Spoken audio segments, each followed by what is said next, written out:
Hello and welcome to the Mental Health Book Club podcast with your hosts Sydney Timmins and Becky Lawrence.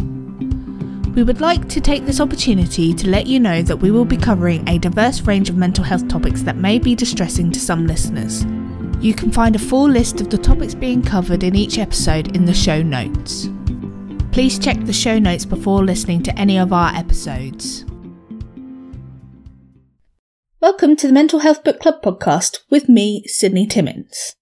Today we're going to look at schizophrenia in more detail as a result of our last book, and I thought we would start off with some statistics surrounding the incidence of schizophrenia in the general population. So it affects more than 21 million people worldwide, and it is more common among men than it is women, so it's 12 million men and 9 million women. Schizophrenia is often diagnosed between the ages of 18 and 35, and men tend to be diagnosed at a slightly younger age than women. African Caribbean men in the UK are particularly likely to be diagnosed with schizophrenia, despite there being no evidence that they are biologically more vulnerable to developing schizophrenia. It has also been suggested that this is caused by difficult life events such as migration, racism, environment and cultural differences that affect mental health. Another reason could be the fact that psychiatrists that have very different cultural, religious or social experiences to the individual or the patient that they're treating may mistakenly diagnose schizophrenia when actually it is just something that is part of their everyday life. Worldwide, schizophrenia is associated with considerable disability and can impact and has an effect upon education and occupational performance.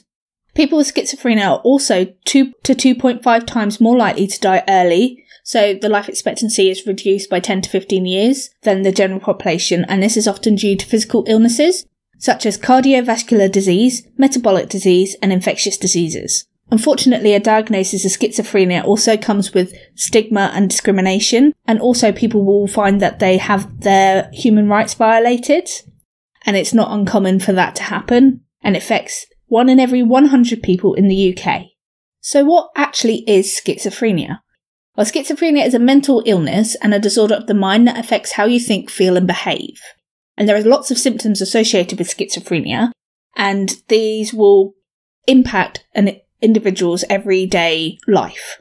Some of the symptoms associated with schizophrenia include hallucinations, delusions, disorganized thinking, lack of motivation, slow movement, change in sleep patterns, poor grooming or hygiene, changes in body language and emotions, less interest in social activities, and a lower sex drive.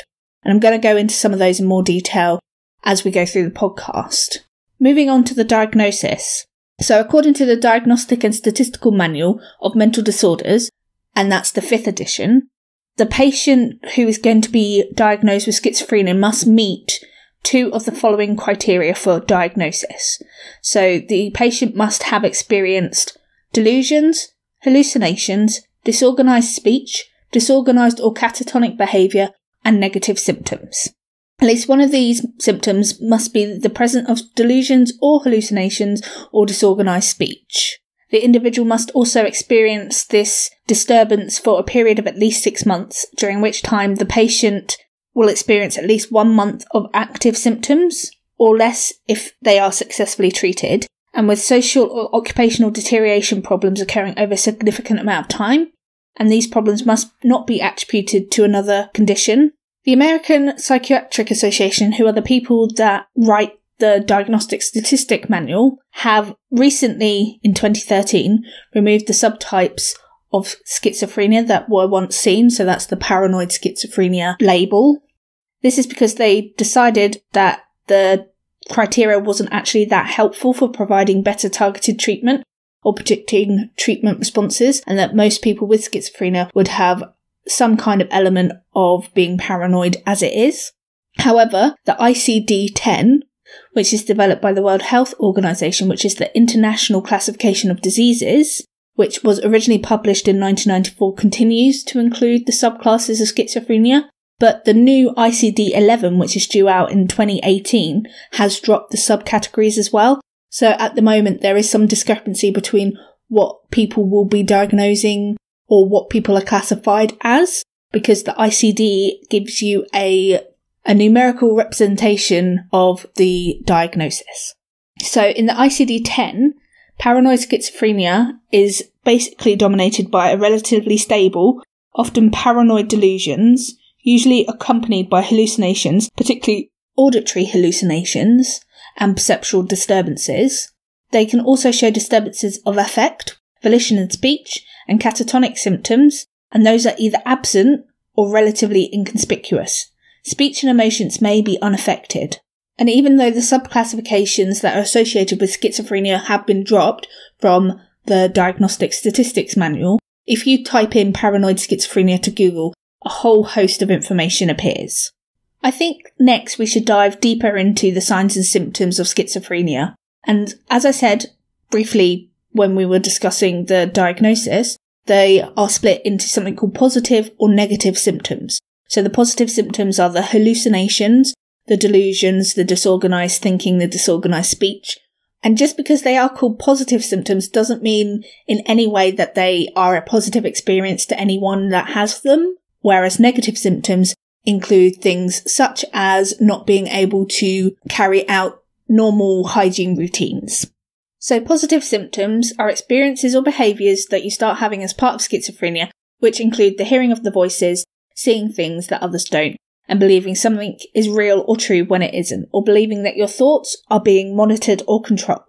So, hallucinations involve seeing or hearing things that don't exist, but that isn't caused by anything or anybody around you. However, if you are that person that is experiencing those hallucinations, they are so strong and impactful that they perceive them as a normal everyday experience. These hallucinations can be in any of the 5 senses, but hearing voices is the most common, which is followed by visual hallucinations. So individuals with schizophrenia can also have visual hallucinations, and they're the second most common type with this disorder. And visual hallucinations involve seeing things which aren't really there. They may involve images which are very clear, or they could be very vague or distorted. And these visual hallucinations can be frightening depending on the image. So with Made You Up, we had Mutant Miles, which would have been very disturbing if you were just seeing that whilst walking down the street. The other 3 types of hallucinations that a person can experience are olfactory, tactile, and gustatory hallucinations. The olfactory hallucination involves the sense of smell, and so this often will involve an unpleasant smell, and sometimes the person with schizophrenia believes, much to his or her embarrassment, that the odour is coming from their own body. Tactile hallucinations, so this is involving the sense of touch, and for example, this could involve things such as feeling like there are snakes or bugs crawling all over your body, or even inside your body. Gustatory hallucinations involve the sense of taste. I'm not sure if I'm actually saying that correctly, but that's what I'm going with. And the individual suffering from that hallucination may find that something that they're eating has a strange taste. A person suffering from delusions will feel that they have a certain belief that is not true and is not based on reality. So, for example, they may think that another individual is going to harass or harm them, that certain gestures or comments are specifically directed at them, that you have exceptional ability or fame, that another person is deeply in love with them, or that a major catastrophe is about to happen. So in the case for Francesca Zappia's Alex, she finds or she thinks that the communists are out to get her. Delusions can occur or will occur in most people with schizophrenia. Disorganized speech impacts an individual's ability to effectively communicate, so their communication is impaired, and they may find that the person will answer questions that are either impartial or are completely unrelated to what the original person has asked. Rarely, speech may include putting together meaningless words that can't be understood, and sometimes known as word salad. The last positive symptom is disorganized behaviour, and this symptom can manifest from anything like being very childlike and the childlike silliness to unpredictable agitation. And so behaviour is not generally focused on a goal, and it makes it hard to do tasks. And behaviour can include resistance to instructions, inappropriate or bizarre posture, a complete lack of response, or useless and excessive movement. So for a diagnosis of schizophrenia, the individual must have experienced one of the positive symptoms just discussed. So with negative symptoms, these are generally what happens with behaviours and experiences that you stop doing, or have less of a need to do / want to do. And it's also a part of schizophrenia that I don't necessarily think was discussed with Made You Up. But people find that activities are less interesting or enjoyable, that you move your body less, you feel disconnected from your emotions, or have less motivation to do things generally. These symptoms can be found in other forms of mental illnesses, which include anxiety and depression. So for most people, at some point or other, you'll probably have experienced some kind of negative symptoms. So additionally to that, you start to lose your normal thoughts, feelings and motivations. You lose interest in life, and your energy, emotions and get up and go just drain away, and it's hard to feel excited or enthusiastic about anything. You find it difficult to concentrate. You don't bother to get up or get out of the house. You stop washing or tidying or keeping your clothes clean, and you feel uncomfortable with people. What's important to remember is that just because these seem like the person is being lazy and people will assume that you're being lazy, you are not. These are actual justified symptoms of mental health issues. But others around you may find that you are just being very difficult and that you should just pull yourself together and just get over it, but you feel that you can't explain what's happening. You just can't. It's a negative symptom. These are generally less dramatic than positive symptoms, but they are also equally very hard to live with. For individuals that are experiencing schizophrenia for the first time, it's roughly a 50-50 chance that the individual will feel depressed, often before the onset of the more obvious positive symptoms. Around 1 in 7 people with continuing symptoms will become depressed as a result, and this can also become mistaken for negative symptoms. However, it actually is an additional issue on top of the negative symptoms. So it's just worth to note that sometimes the negative symptoms can be masking depression. So let's go on to the development of schizophrenia. How does it develop? When does it develop? At what age do you generally end up being diagnosed with schizophrenia? And so it is found that development of schizophrenia generally occurs during young adulthood, so mid to late 20s, and early onset schizophrenia can occur before the age of 18. However, there's also very early onset schizophrenia, and this is in children younger than age 13. But it's important to note that this is extremely rare because the body of a child is still developing, but it's not impossible. There are cases out there of children who are suffering with schizophrenia. So if you have a child that is suffering with schizophrenia, what you may have noticed for them is that they have signs of developmental delays and developmental problems such as language delays, late or unusual crawling, late walking, and other abnormal motor behaviours, so for example rocking or arm flapping. However, the main issue here is that these symptoms are also common in other issues associated with development, such as pervasive developmental disorders, which include the autism spectrum disorder. So ruling out those developmental disorders are usually the first steps in diagnosis to schizophrenia. Once those have been ruled out, then there is obviously something else underlying that is causing the issues that you're seeing. As you get older, schizophrenia symptoms in teenagers generally are very similar to those in adults, but the condition may be more difficult to recognise in this age group. Again, because at that age there are behaviours that are exhibited by the teenager that is just part of normal development and also could be construed as having schizophrenia. So symptoms you might see in teenagers that are suffering from schizophrenia include withdrawal from friends and family, a drop in performance at school, irritability and a depressed mood, a lack of motivation, strange behaviour, substance use, and when schizophrenia symptoms are compared to adults, it may be that teens will show less signs of delusions because they're less likely to have the delusions, but they're also more likely to have visual hallucinations. The way schizophrenia presents is usually split into 2 different stages.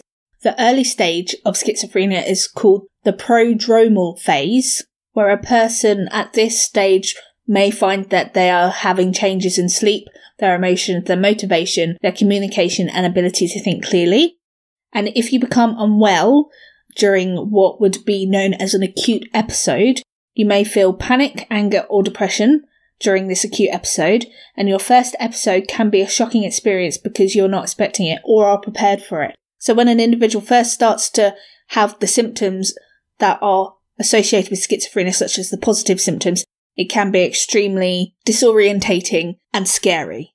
These symptoms can start suddenly for some people, and for others they may develop gradually over a period of time. Either way, each person's experience of the symptoms of schizophrenia is unique to them, but individuals may find that they find it difficult to carry on their day-to-day activities. So that is like taking care of themselves, going to work. They might find themselves becoming confused and upset more often. You also may find that you start to become distrusting or suspicious of others around you, or particular groups like strangers or people in authority. And as a result, the individual may not go and seek help straight away. Because I haven't had first-hand experience of what it is like to have schizophrenia, I have collected all of this information from various sources on the internet that we'll put in the show notes for you. But I thought at this point it would be interesting to put in an auditory hallucination and what those voices might sound like. You are so stupid. Look at you. No, you can't. Stupid. Poison. The car's coming. Jump now. Jump in front of the car. Go on. Do it. No, don't. Don't cross the road. You can't. So stupid. Look at you. Stupid. That was just a short snippet of this particular example of voices that may be heard in schizophrenia. You can find a link to the particular audio in the show notes, which you can then listen to the entire 3-minute video. So the voices that you heard sound utterly real to the individual that is suffering from schizophrenia. They usually seem to be coming from outside of the body to you, and although other people can't hear them, you can. You may hear them coming from different places, or they may seem to come from a particular place or thing. As you heard from the clip, the voices can either talk directly to you or talk to each other about you. So you heard the commanding voice telling you to jump in front of a car. So for some people, they may find it's like overhearing a conversation that is going on around you. They can be providing a running commentary about everything that you're doing. The voices around you may start to give you warnings and alert you to certain potential dangers that they feel are out there, and also potential harming situations. Also, the voices can actually be pleasant, but for the majority, they are often just rude, critical, abusive, or just plain irritating. I have to admit that I found that I had a headache just from listening to a 30-second clip of potential voices going on around me. So the voices that are telling you to do something are often called command hallucinations, and those can be especially problematic to individuals who are suffering from schizophrenia.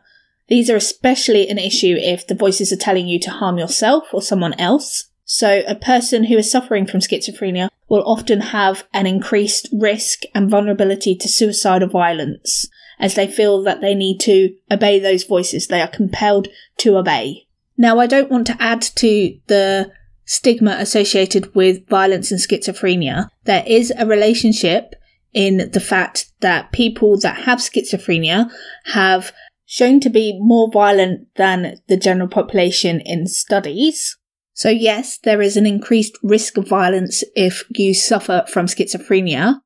However, the evidence has looked at violence shows that a vast majority of people with schizophrenia have never committed any violent acts and will never be violent. I'll say that again. A vast majority of people that are diagnosed with schizophrenia will not be violent ever in their lifetime.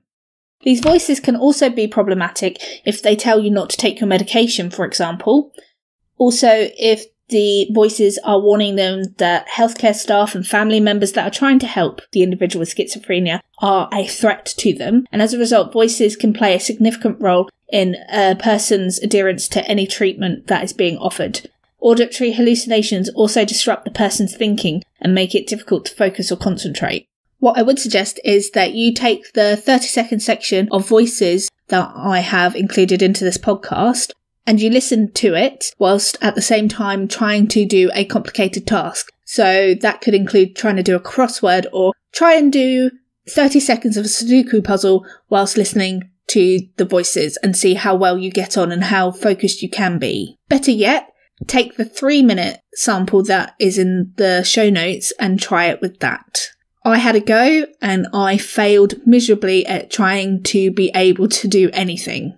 Sometimes the auditory hallucinations are not necessarily just someone speaking, they can also be music and other sounds such as footsteps or sirens. And we all have heard sirens before that we think are there and turn out not to be there, and how disconcerting that can be.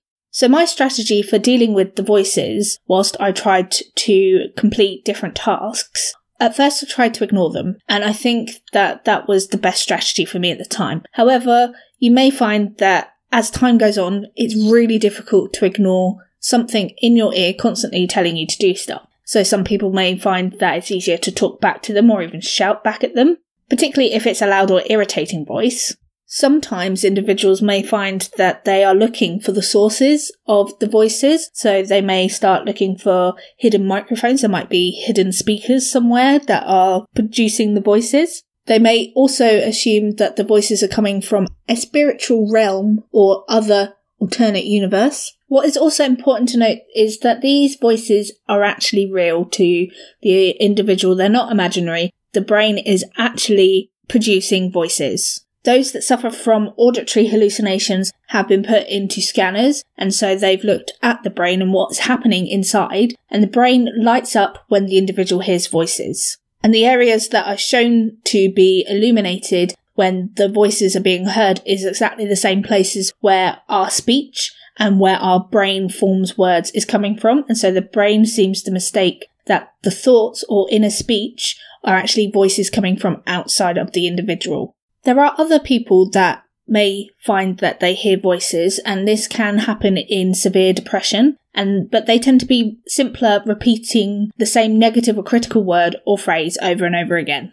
Also, individuals suffering from schizophrenia may find that their hallucinations are connected to the delusions that they believe in, and those are the false beliefs. So, for example, if a man has the delusion that aliens are invading, he may hear voices that he believes are the aliens that are talking to him. Or he may feel or see things moving about his home that he then attributes to the aliens coming in and invading. In terms of visual hallucinations and the other senses, this being a podcast is a bit tricky for me to be able to give you examples. However, if you Google it, you will find a whole host of stuff on the internet that will give you some more information about what it is like to have other types of hallucinations.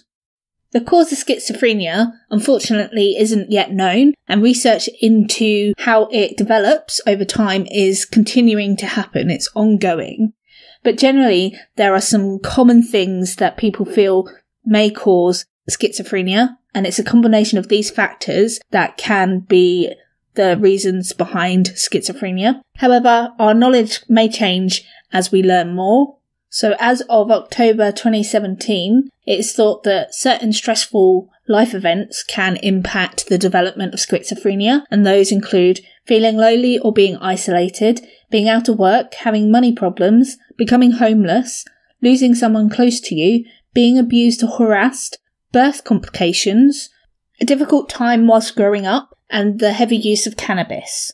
So let's go into the use of cannabis a bit more and other recreational drugs. So some people might develop symptoms of schizophrenia after using cannabis or other recreational drugs, and researchers are still not really sure why this is so, and whether using these drugs is actually a direct cause to schizophrenia, or if people who develop schizophrenia are also just more likely to use recreational drugs.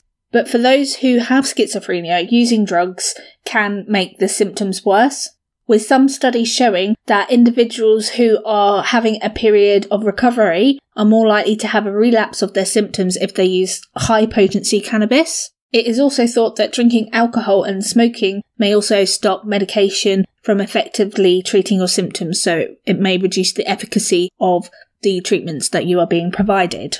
There is also some research that shows that genetics may have a role to play in the development of schizophrenia, and it has been shown that you are more likely to develop psychosis such as schizophrenia if you have a parent or sibling who has also experienced psychosis, but researchers aren't sure why this happens at the moment, and it is thought that certain types of genes may make some people more vulnerable to the development of symptoms than others, which could explain the family link.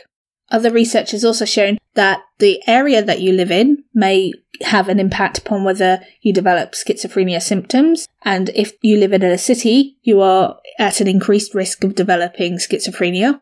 Research has also shown that some chemicals that are in our brains may behave differently from person to person, and as a result of the differences that may result in schizophrenia. One of those chemicals is dopamine, and that helps to carry messages between brain cells. And it's thought that people with schizophrenia have more dopamine in their brains, and that dopamine has different effects for them than other people. And other research suggests that other chemicals are involved in this process too.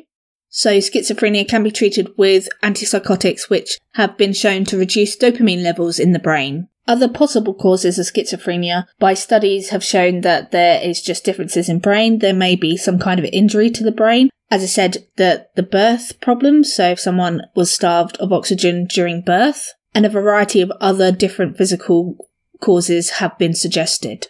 There are also some other disorders that are associated with some of the symptoms of schizophrenia, so they share similar symptoms across the different mental health conditions, and these include schizoaffective disorder, schizotypal personality disorder, and schizoid personality disorder.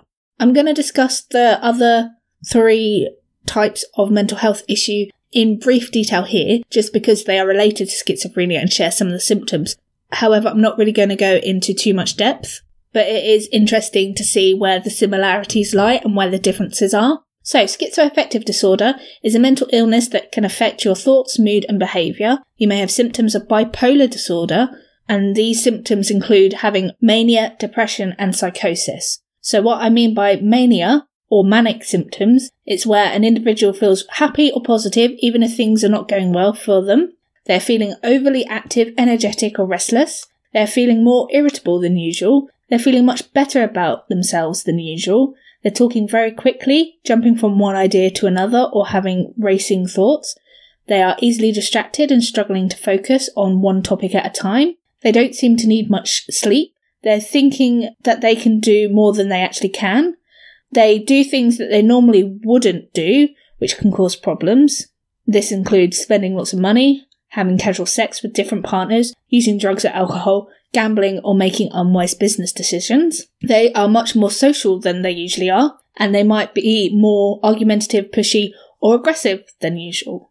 The other symptoms, such as the depressive symptoms, at times the individual with schizoaffective disorder will have low mood, less energy, they're tired, they've slowed down. They might feel helpless and negative feelings. They might feel feelings of guilt, worthlessness or helplessness.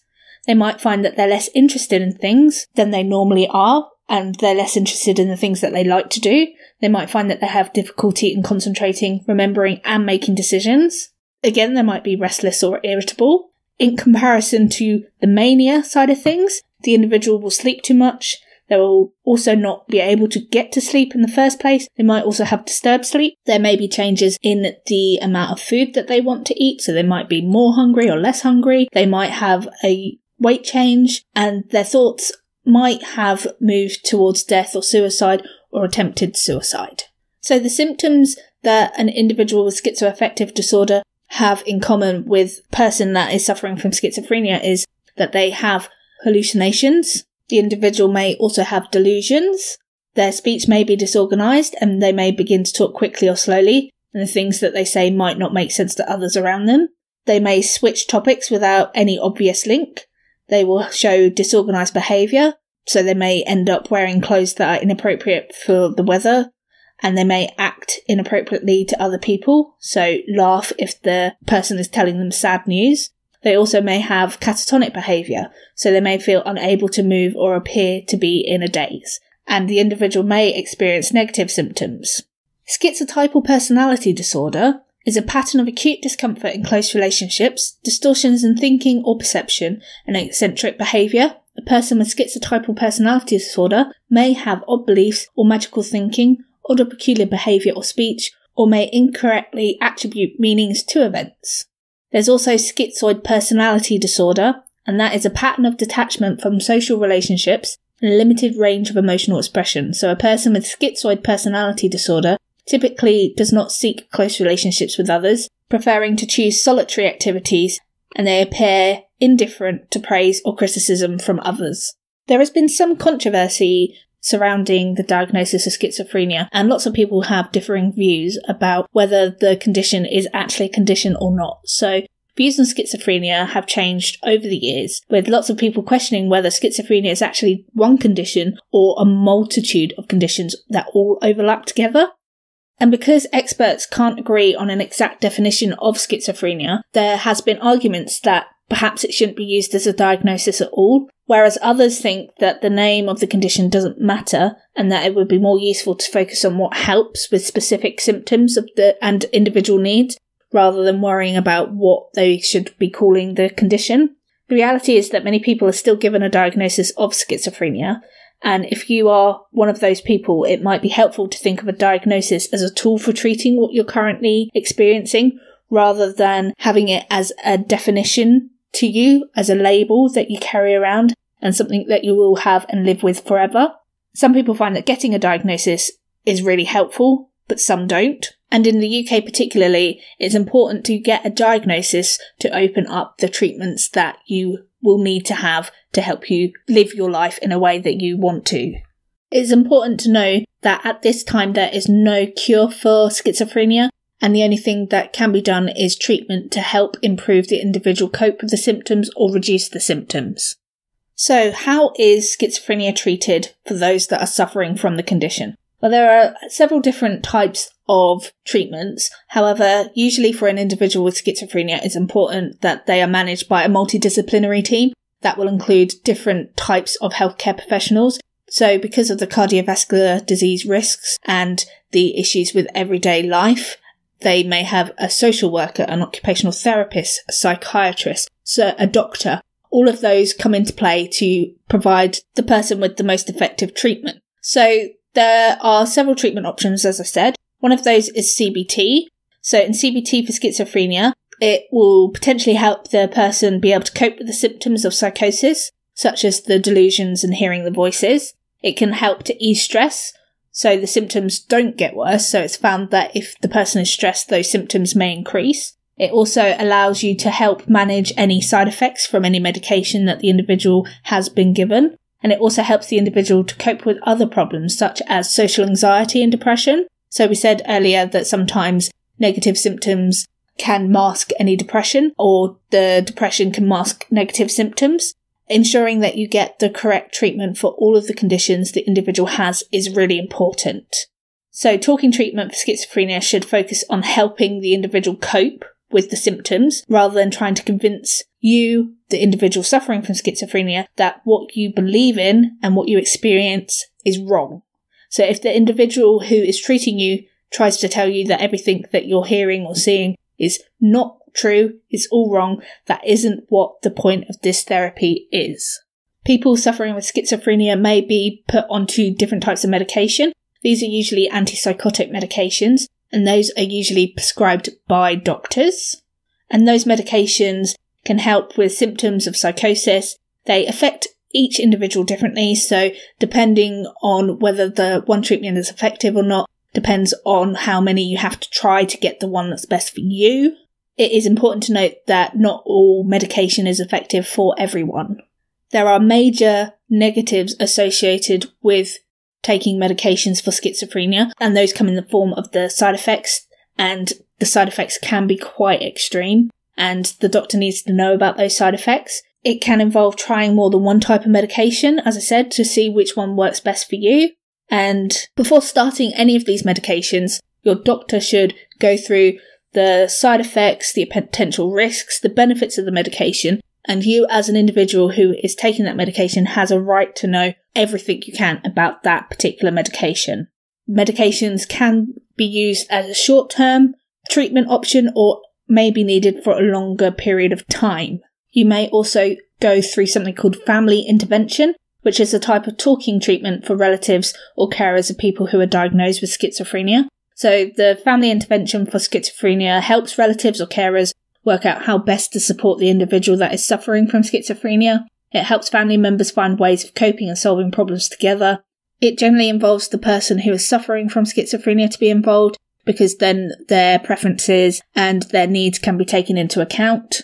And finally, there are also art therapies, and these are a way of using creative arts, music, painting, dance, voice or drama to help you express yourself in a therapeutic environment with a trained therapist. So for schizophrenia, the individual may find it helpful to be able to articulate their feelings, and if you are a little bit distant from those feelings, that can help with the art therapy. It's just a way that you are able to express yourself. You should also consider this type of therapy if you have related illnesses to schizophrenia, such as schizoaffective disorder and other types of psychosis, as a means to help with your overall treatment. Although there is not necessarily a cure, an individual suffering from schizophrenia can enter into a recovery phase. So it's thought that up to 3 in 10 people with schizophrenia may have a long-lasting recovery, and 1 in 5 people may show significant improvement from their symptoms of schizophrenia. But about half of people diagnosed with schizophrenia will continue to have it as a long-term illness. And because everyone's experience of schizophrenia is different, sometimes they may find that it gets better, sometimes they may find that it gets worse. And there are 2 different types of recovery that a person can enter into, and that is clinical recovery and personal recovery. So for clinical recovery, it is where your doctor or health professional identifies you as no longer having any mental health symptoms. However, for different people, it could just be that dealing with those symptoms is what they consider to be recovery, and that is known as personal recovery. So in personal recovery, you are able to live a meaningful life, you are able to fulfill the goals that you set out, and you are able to achieve what you want to achieve. So for example, one of the things that you want to achieve is having a better social life, or getting some kind of education. And note that recovery is never a linear process. There's always going to be ups and downs, and it will be a continuous process. So therefore, you can consider yourself as recovered if you feel that things are better than they have been before. If you yourself is suffering from schizophrenia, or a relative or family member or somebody that you care about is suffering, then there are certain things that you can do to ensure that everyone is looking after themselves. So here are some top self-care tips for everyone who should be looking after themselves, because we all tend to put our own well-being at the back of our minds.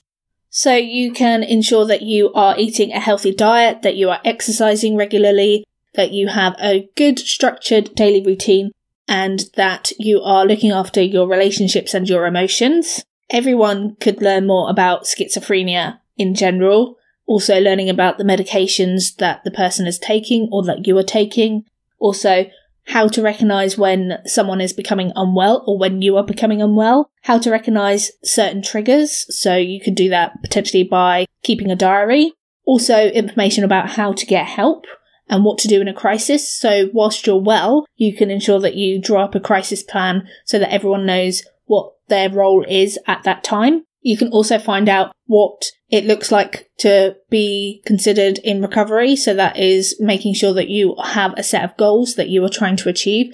And if you are getting closer to those, you could consider yourself in recovery. It can be really hard if you are the person that is looking out for someone who has schizophrenia, but ensure that you do take time for yourself. It is not going to be easy for you to be dealing with someone who is suffering from schizophrenia, but ask the person who is suffering what it is that you can do. Do this whilst they're well, so that they have some kind of idea of their needs before they get into crisis. You can try setting small, achievable goals with each other to ensure that you're thinking about the positives rather than dwelling on the negatives. So that brings us really on to the last topic that I thought I should cover in this podcast, and that is really, in some ways, tackling the stigma associated with schizophrenia. So I got this information from Rethink Mental Health. So they had some interesting insights into the myths that people may think about schizophrenia. So these are the top 5 myths that were found to be associated with schizophrenia. So myth 1, people with schizophrenia have a split personality. It is found that this was the most common myth, but it is completely false. The word schizophrenia literally translated means split mind, not split personality. So it has caused a lot of confusion amongst people, which is why they may have this misperception that schizophrenia is a split personality. People with schizophrenia do sometimes experience delusions and hallucinations, but they do not have two separate personalities. Myth 2. People with schizophrenia have the same physical health as everyone else. But, as you may have realised from this podcast, you will find that people that are impacted by schizophrenia have poorer physical health than those that don't suffer with schizophrenia. So the physical effects of mental illness, and combined that with the side effects of antipsychotic medication that people with schizophrenia have to take, and lifestyle factors mean that people with the illness have a life expectancy 15 to 20 years less than the average individual. Myth 3. People with schizophrenia can't recover, and as we discussed, people with schizophrenia can be considered in recovery and show significant improvement. However, 50% of people that are impacted by schizophrenia may be considered to have a long-term illness because they have periods of where they become unwell and then times of being better. Myth 4. People with schizophrenia need to be monitored at all times. If the person with schizophrenia is getting access to the treatment and support that they need, why is there any reason that they cannot be leading a happy and productive life? So people with schizophrenia may live with their family or in supported housing, but many of those affected will be living independently and are active members of society. And the final myth, myth 5, people with schizophrenia are dangerous. And as I said before, although it is more likely that an individual with schizophrenia will be more violent than the general population, most people with schizophrenia will not commit violence in their lifetime. All of these misconceptions are more than likely as a result of the portrayal of schizophrenia in the media, and all I can say is that it is not generally that positive. Media tend to highlight the sensationalised stories within the press, and as a result often wrongly represent people with schizophrenia and other types of mental disorders as being dangerous, and that they are really likely to commit violent crimes. They often tend to move away from the positive stories associated with individuals that are suffering from schizophrenia. So that was just a whistle-stop look at schizophrenia. There is plenty more information out there. I will put all of the links that I used in the show notes. Next week we will be reading Anxiety Girl Falls Again by Lacey London, and I hope you enjoyed this episode, and we will see you next week. Bye for now.